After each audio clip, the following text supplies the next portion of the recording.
สบายดีพี่น้องวันนี้ขอยมีเรื่องสิมาเล่าให้ฟังเกี่ยวกับถ้าผู้ใดญาณว่าตัวเองมีรายชื่ออยู่ในลิสต์กำลังติดตามหาอยู่หั่นมื้อนี้ข้อยก็มีแนวสิมาเล่าให้ฟังนะเพราะว่าข้อยก็ติดตามมาตั้งแต่ต้นศึกษามาแล้วข้อยเข้าไปอ่านกฎหมายเขาเจ้าimmigration ซั่นก็อ่านออกมาเรียบร้อยแล้วบัดนี้ข้อยสิมาเล่าให้พี่น้องฟังเด้อพี่น้องเด้อแล้วหลังจากหันข้อยก็สิถิ้มเบิดโทรเว็บไซต์หยังลงไปถ้าไผอยากฮู้ก็โทรไปหาใส่ A number หันลงไปแล้วก็เขาเจ้าสิมีอันน่ะตามขั้นตอนอยู่ดอกติดต่อไปหาได้เด้อพี่น้องเกี่ยวกับไอซ์นะคันเว้าเรื่องหลายคนก็เว้าแบบต่างๆนานากันไปว่าเรื่องวีซ่า5ปี10ปีบัตรเขียวอิหยังก็ว่ากันไปเนาะอันนี้ก็ค่อยก็บ่ขอวิจารณ์แล้วก็บ่ขออันน่ะเว้าเรื่องอันน่ะอิหยังก็ว่ากันไปเนาะเพราะว่าข้อยก็สิอันน่ะนับถือความคิดเห็นแต่ละคนเนาะเกี่ยวกับวีซ่าหรือว่ากินคาร์ดบัตรเขียวนี่นะถ้าเป็นบัตรเขียว5ปี10ปีมีบางคนก็บอกว่า10ปีนี่เข้าไปลาวได้2ปีนี่ไปลาวบ่ได้จังซั่นจังซี่นะอันนี้ก็เท่าที่ฮู้มานี่เนาะพี่น้องเขาเจ้ากฎหมายบ่ได้บอกว่า5ปีหรือ2ปีนี่ไปได้บ่ได้ก็เท่าที่ฮู้มานี่เนาะคันว่าสรุปก็คือว่าผู้ใดมีคดีร้ายแรงธรรมดาหยังว่ากันไปเนาะถ้าผ่านมาแต่ข้อยสิแนะนำเด้อพี่น้องเด้อถ้าอยากฮู้เพื่อความแน่นอนเนาะก็ให้ติดต่อคือเขาเว้านั่นแหละติดต่อเบิ่งอันน่ะเบอร์โทรข้อยลงมาลงไว้หั่นน่ะไปติดต่อโทรไปถามแล้วเข้าไปเว็บไซต์ไปเช็กเบิ่งคักแน่ว่าตัวเองบ่มีชื่อหรือว่าตัวเองก็ฮู้อยู่แล้วว่าผ่านมาข้อยก็บ่ได้เฮ็ดหยังผิดผ่านมาข้อยก็บ่มีคดีอิหยังนี่นะแบบนี้นี่นะ2ปี10ปีก็สำหรับตัวเองได้ข้อยก็บ่ได้ว่ารับประกันหรือว่าการันตีหยังguarantee หยังใดแต่ว่าสำหรับตัวเองนี่ก็ยกตัวอย่างง่ายๆผ่านมานี่ก็คนลาวเฮานี่ก็เนาะบ่เคยได้ยินผู้ใดว่าถือบัตรเขียวแล้วไปแล้วกลับมาแล้วถึกมีปัญหาถึกกักอยู่เดินยนต์สนามบินหยังก็ว่าบ่เคยได้ยินเนาะแต่เคยได้ยินอยู่แต่ว่าผู้ใดมีคดีประเทศอื่นนี่ก็ยกตัวอย่างมีอันน่ะเมตูฟิลิปปินส์ผู้หนึงแล้วก็มีผู้ชายผู้หนึงอีกเป็นคนเยอรมันนั่นน่ะอันนั้นก็มีคดีคือกันอันนั้นเขาเจ้าถือบัตรเขียวเนาะอันนี้ก็ฮู้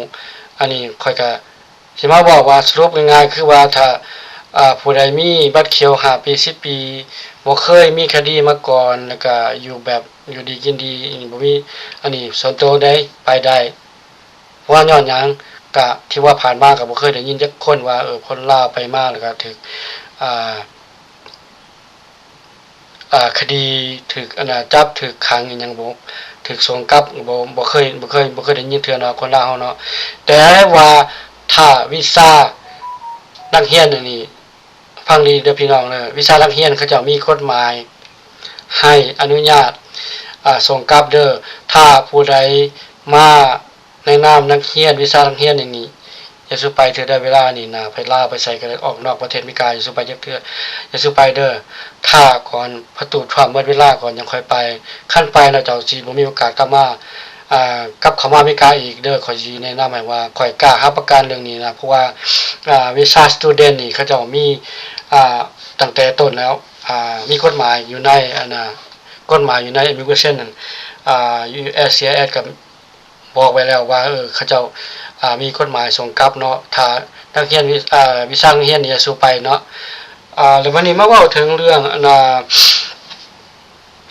ถ้าว่าผู้ใดถูกจับแล้วจังซี่เด้อก็สิบอกให้ฟังเด้อพี่น้องคิดว่าบางคนไปลาวบางคนไปต่างประเทศน่ะขอสิบอกให้ฟังเด้อถ้าสมมุติว่าผู้ใดมีคดีร้ายแรงผ่านมายกตัวอย่างสิว่าไปฆาตกรรมไปเฮ็ด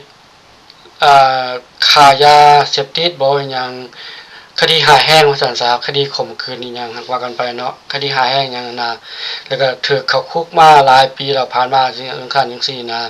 คันถูกจับได้แล้วเขาเจ้าสิบ่ส่งไปลาวเนาะคดีหายแบบนี้นะเพราะว่าย้อนหยังประเทศลาวก็จะก็บ่รับคนประเภทนี้นะเขาจะก็บ่ต้อนรับกับลาวก็ย้อนจังซี่แหละพระตุธรรมจังว่าแบนประเทศลาวนะบ่ยอมรับประเทศคนลาวก็เป็นลาวอยู่เดี๋ยวนี้พระตุธรรมยังว่าแบนเป็นคนประเทศลาวเป็นสีส้มน่ะจำกัดวีซ่าเข้าประเทศนี่ก็ย้อนแบบนี้แหละเขาเจ้าเลือกเอาแต่คนแบบคดีธรรมดาจังซี่นะผู้ที่กลับไปลาวช่วงนี้เดี๋ยวนี้นะมันเป็นคดีอยู่แต่ว่าคดีบ่หายแห้งเนาะพี่น้องฟังดีๆเด้อก็มีคดีก็คันไปเทียบใส่ฆาตกรรมคดีหาแห้งอย่างนี้มันบ่แม่นมันคนในกรณีกันเนาะผู้ที่พี่น้อง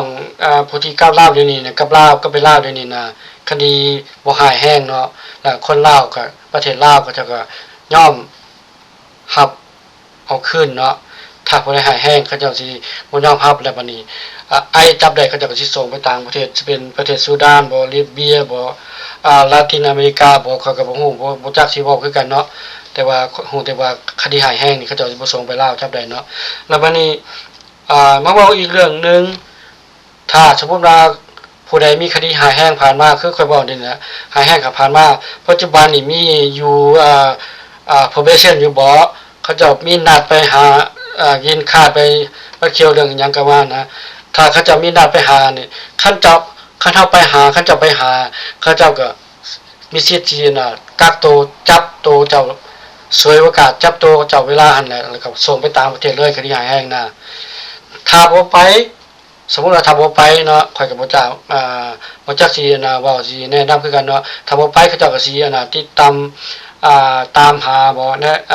นำหาบ่ติดตามบ่ข่อยก็บ่ฮู้คือกันสรุปง่ายๆก็คือคนประเภทนี้ถ้าผู้ใดอยู่ในกรณีจังซี่นะข่อยเว้าแต่ว่าลำบากเนาะบ่ฮู้ว่าสิเฮ็ดจังได๋คันสมมุติว่าสิกลับไปลาวก่อนบ่ไปเองเฮาก็สิอันนั้นนะอันนี้ก็เป็นออปชันที่ดีคือกันถ้าผู้ใดฆาตกรรมมีคดีหายแห้งนะความคิดส่วนตัวใดก็ไปลาวเองก็ถือว่าไปได้คือกันเพราะว่าก่อนเฮาไปเขาก็สิมีเวลาขายเฮือนขายสร้างขายรถขายร่างอีหยังเก็บเงินมีหยังขายก็เอาเงินเป็นตัวเป็นก้อนเนี่ยก็ไปล่าไปสร้างเนื้อสร้างตัวแล้วบัดนี้พอตุท่วมหมดเวลาหมดเทอมแล้วอยากกลับมาอนาคตก็กลับมาได้เนาะเขาจะก็บอกอยู่เขาจะบอกอยู่แล้วว่าถ้าผู้ใดกลับไปเองในอนาคตสิกลับมาไม่กล้าอีกก็ได้แต่เขาก็บ่ฮู้ว่าสิกลับมาแบบวิธีใด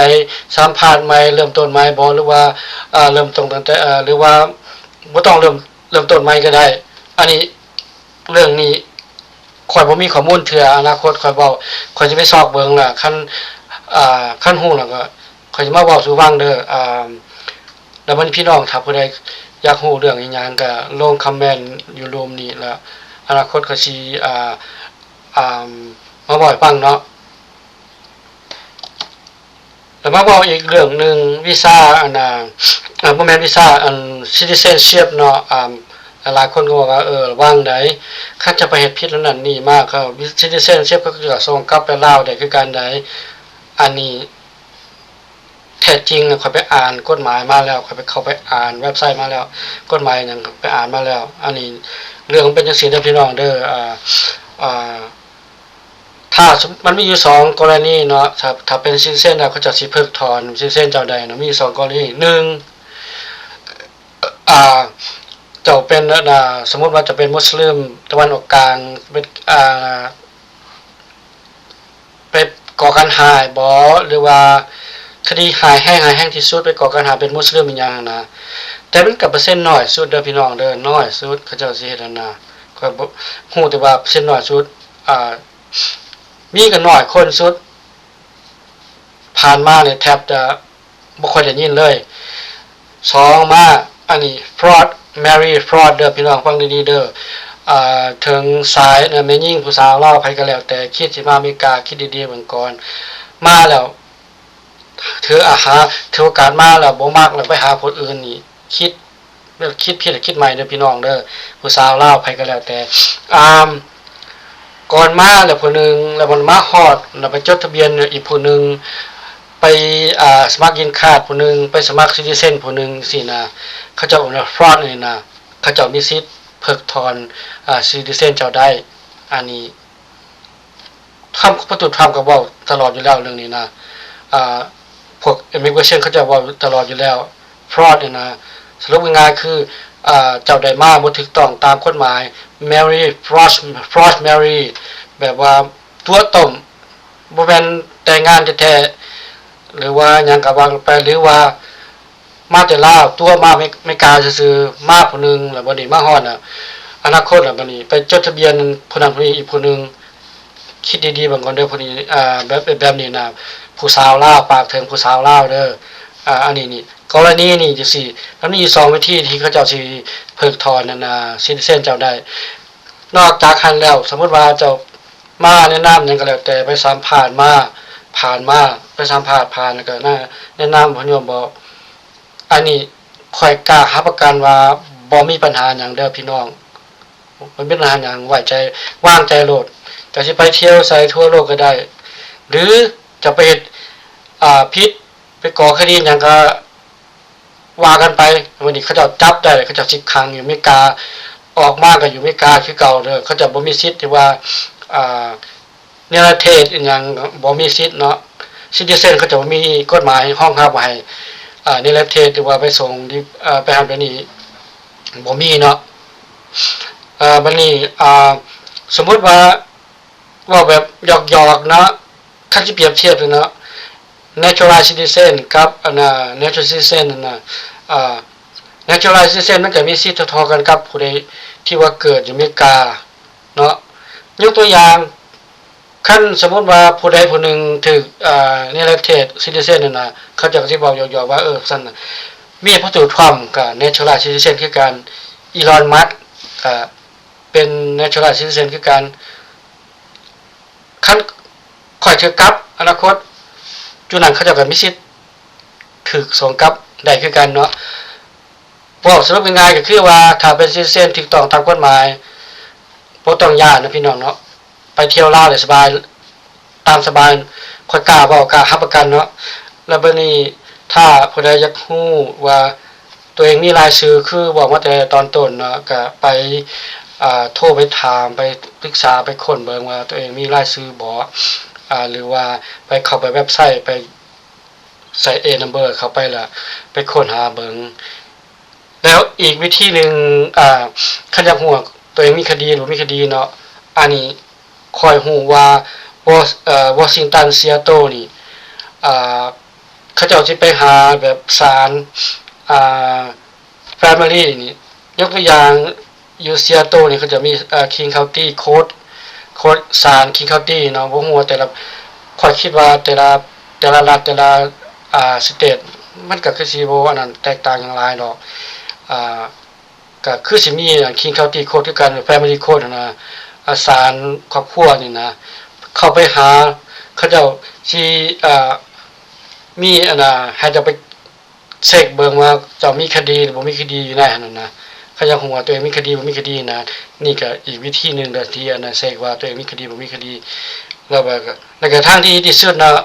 ให้ไปเช็คเบิ่งนะเว็บไซต์ IN หรือว่าคือเขาบอกแต่ตะกี้นะเบอร์โทรไปหาคันไปเช็คเบิ่งบ่มีนี่ก็อันนี้ก็ดีคือกันเนาะเฮาก็บ่ต้องย้านเขาก็บ่ต้องห่วงเนาะโอเคซ้ำบัดนี้ถ้าผู้ใดอยากรู้อีหยังก็ลงคอมเมนต์อยู่รูปนี้เด้อแล้วสิมาเว้าวิดีโอใหม่อีกขอบใจหลายเด้อพี่น้อง